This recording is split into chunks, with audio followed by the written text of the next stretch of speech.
E assim nós verificamos que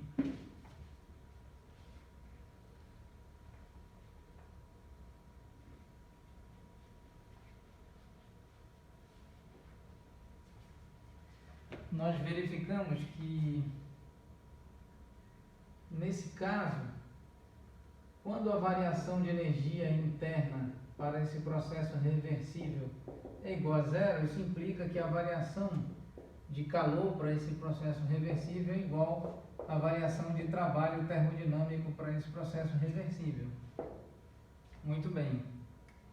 Agora vamos fazer outra observação, analisar o processo termodinâmico do tipo irreversível.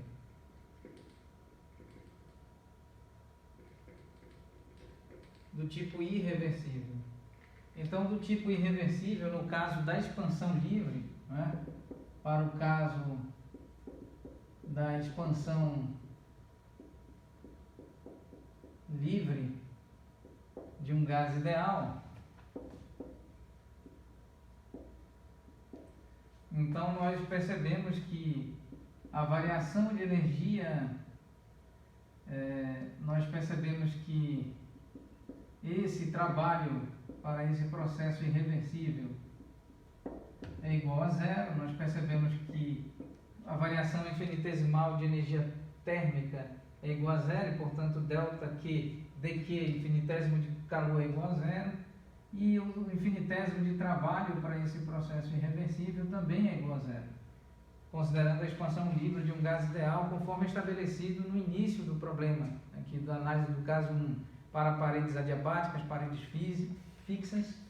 Então, aqui, por consequência, a variação de energia interna para esse processo irreversível é igual a zero, para esse processo em particular, de expansão livre de um gás ideal dentro de um recipiente cujas paredes são fixas e cujas paredes são adiabáticas.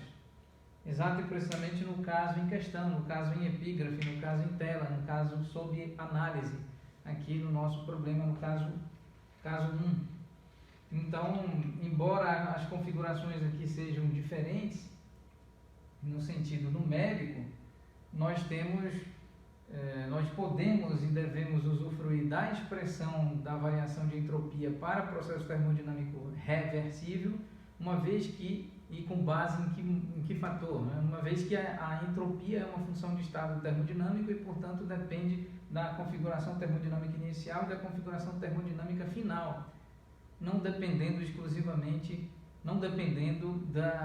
necessariamente da trajetória de evolução termodinâmica entre um ponto e outro.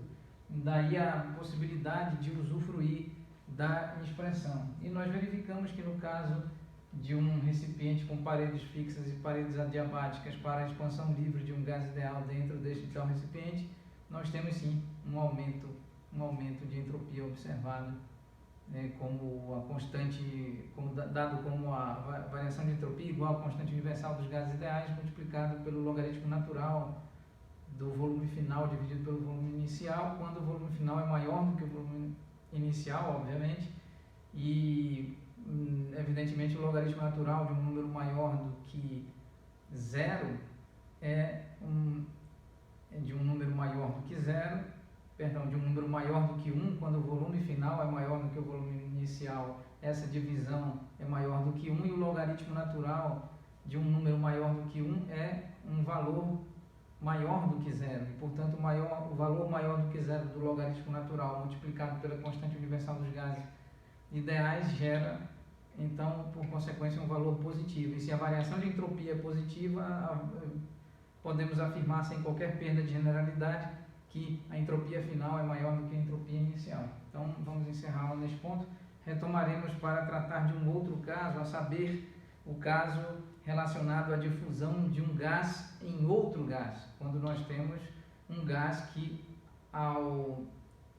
quando as condições de contorno de barreira física são retiradas, as paredes são retiradas, esse gás expande e então ocupa todo o volume possível, inclusive quando na outra parte do volume possível está um outro gás. Então, ambos ocupam todo o volume. O gás 1 ocupa o volume do gás 1 e do gás 2, e o gás 2 ocupa o volume do gás 2 e do gás 1. Isso é observado experimentalmente, laboratoriamente, bem como é observado fenomenologicamente no nosso universo observável. A termodinâmica e a mecânica estatística analisam isso, a teoria cinética dos gases analisa esse fenômeno.